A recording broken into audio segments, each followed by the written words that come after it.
Welcome back, folks. It's Omar again, coming back at you with some game reviews. I've been working on this for a little while, but I finished it a few weeks ago, but I haven't had a chance to upload due to some work injuries and other issues I've been coming up with. Anyways, long story short, this is Children of Morta, developed by Dead Mage, came out in 2019 for multiple consoles and PC. It's generalize it, it's a 2D sprite-based twin-stick shooter, roguelite. And for those who know what roguelike means, it means like if you die, you start over from the beginning of the level or beginning of the stage without any weapons or equipment. We do keep your skill stats, your upgrades, your permanent upgrades, depending on the type of game it is. Similar to those who've played Dead Cells, possibly. Rogue Legacy, another one. But the type of gameplay actually is... Oh, type of gameplay is actually overhead twin stick shooter, kind of like let's see, Dead Nation. It's one of them. Alien Nation, Smash TV. For those of you who played that back in the 80s, I think it was when it came out. Anyways, cool thing about this game is that its sprite-based animation is phenomenal. The story is great. I'm not gonna spoil anything, but if you want to play it, go try it out. I'm gonna show you a little bit of gameplay in a minute. Once this cutscene's over. This is actually the beginning of the game. I already beat it, but I did a new game plus right now to show you. So it's gonna be a little bit harder for me, but so I started out with no recollection of what I did at the beginning of the game. But I do have my skills and stats, so I'll be able to get through it. It is.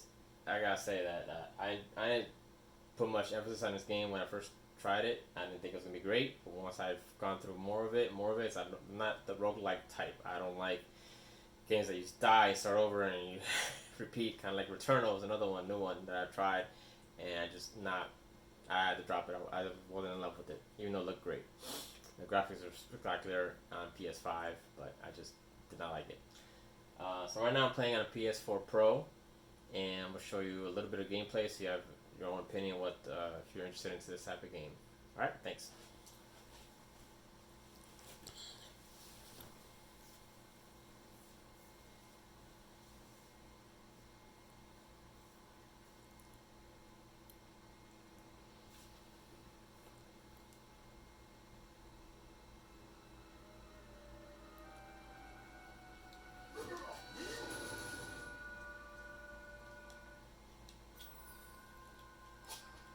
So this is actually, you actually get to pick different characters, because I started from the beginning, you get just one character until you unlock the rest. This is your skill tree, which you can upgrade each skill multiple times. A very basic game. It has currency and it has other type of currency which just unlock items within the level. But your main currency is just to kind of gold coins. Rhea, a land long forgotten, a place of unimaginable beauty.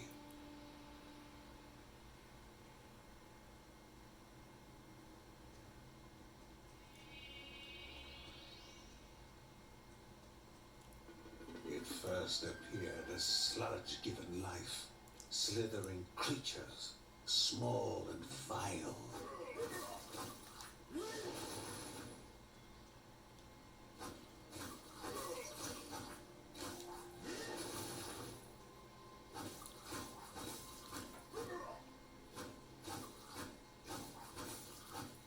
You can actually attack with the right stick and aim in the direction you want to, or just hit the square button while you're moving to attack in the direction that you're moving towards to.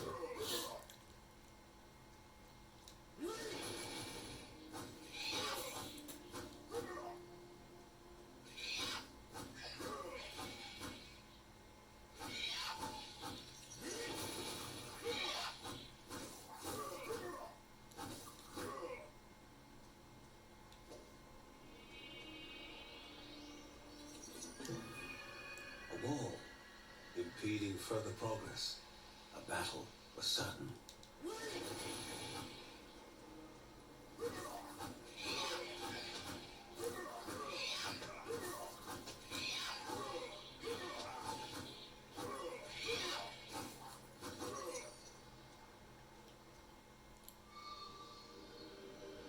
banished by light itself, the corruption abated, leaving the shard cold in hand, dark, in need of life. As you see, the sprite break work is just phenomenal on the sides. It looks awfully amazing. The lighting, the movement. Before him was now one more dangerous than those that came before. Yeah, typically that monster's harder, but I'm already leveled up halfway. Goblins, a familiar threat, albeit farther out than usual.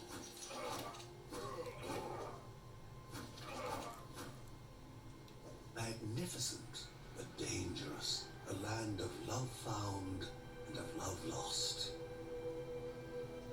The game is practically mostly fully voice acted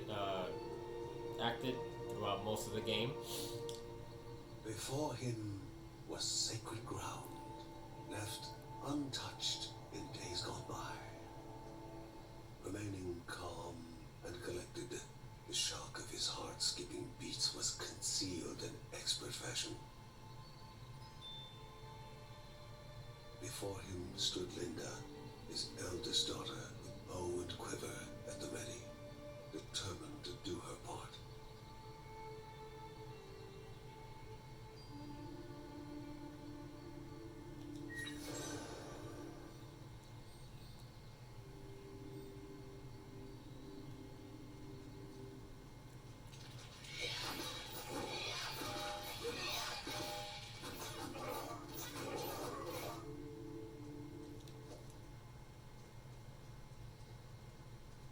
Any and all relics and items you find throughout the map are gone once you beat the level. Before the Guardians were not beasts feeding, but monsters consuming, destroying others. They corrupted and distorted, creating even more hungry husks.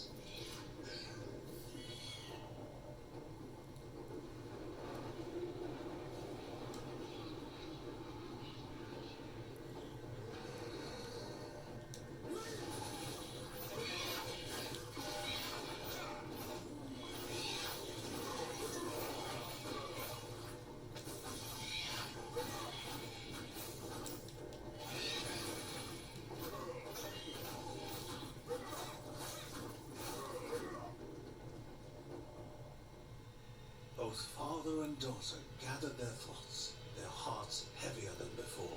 How would they explain what they had witnessed?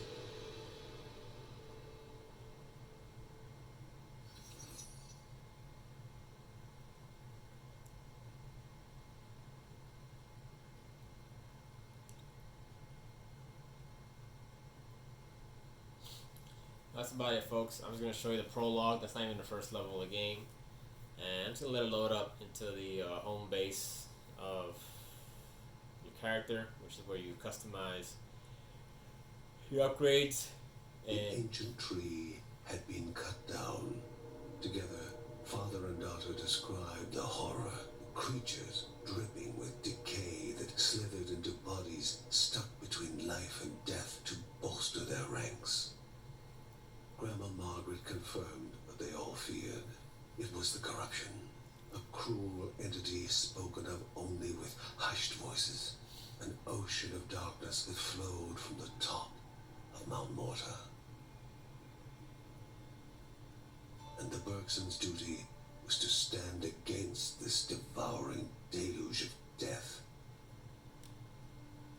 Kevin was also eager to do his part in the family's fight, especially when his older brother Mark was off somewhere. He was as much a guardian of their mountain home as any of them.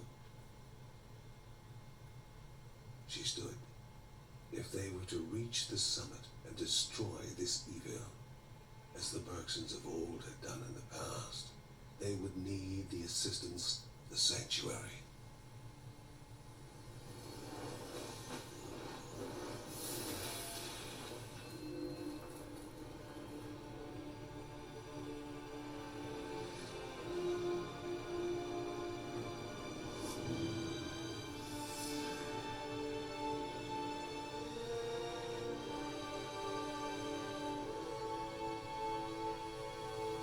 Given to the Bergsons by Rhea herself, the sanctuary was a gateway to the mysterious lands around the mountain.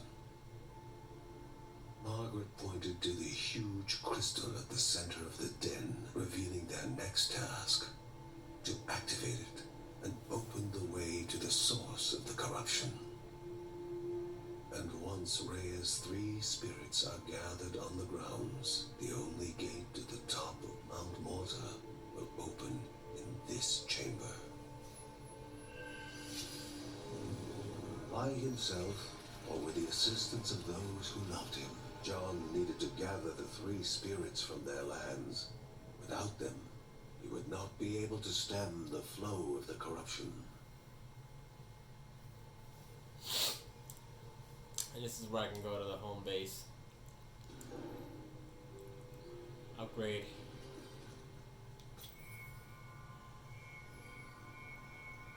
Right here is most of your permanent upgrades that applies to all characters. This is just basic upgrades as far as gems, runes, experience points gained. And on the right side you got character upgrades, health, defense, offense, dodging, evasion. Like I said, the sprite work looks very beautiful. The artwork, the animation, especially the background, it's just beautiful. You gotta really see it up close to appreciate it. That's it, folks. So that's Children of Morta. So I've got to say, thank you all for watching. I give this game an 8 out of 10. It would have been much higher if actually the game was a little longer. It had more diverse levels, because the levels are actually mostly all compressed. Because I know they're randomly generated, but still it feels a little more too compressed. And even though they are very hard, most of the time I died a lot. I always wish there was just a little more that I could enjoy out of this. The cutscenes were phenomenal. I don't think I've even seen all the cutscenes, because there's so many side quests you can do that just pop up out randomly, which is a great addition to this game. I love a lot. That just questions pop up randomly. And I'm pretty sure they fixated to certain parts of the game, but they feel random to me when you play them. Alright, have a great day, folks.